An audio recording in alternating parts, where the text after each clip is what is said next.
بہت سارے حضرات مجھے میسیج کرتے ہیں کہ مفتی صاحب محترم جناب عمران خان صاحب کو جیل سے شفا اسپتال منتقل کیا گیا ہے، اس کے بارے میں آپ کی کیا رائے ہے؟ میری کیا رائے ہو سکتی ہے؟ بہرحال اتنا ضرور کہوں گا کہ بہت اچھی بات ہے اور بہت اچھی خبر ہے۔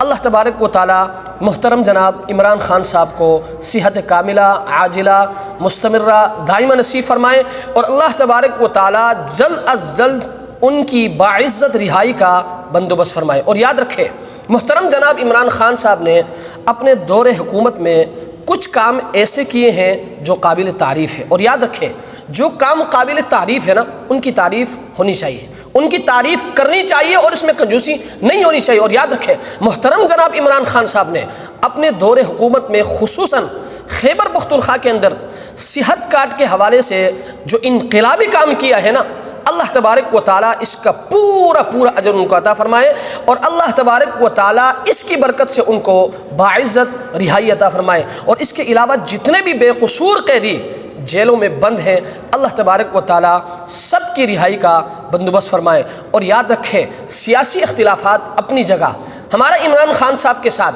سیاسی اختلافات تھے، ہیں اور رہیں گے، لیکن جو کام قابل تعریف ہیں اس کی تعریف ہونی چاہیے، اور صحت کے حوالے سے سیاست نہیں ہونی چاہیے۔ بہرحال اللہ تبارک و تعالی محترم عمران خان صاحب کو صحت کاملہ عاجلہ اور مستمرہ عطا فرمائے، اور اللہ تبارک و تعالی جلد از جلد ان کی باعزت رہائی کا بندوبست فرمائے۔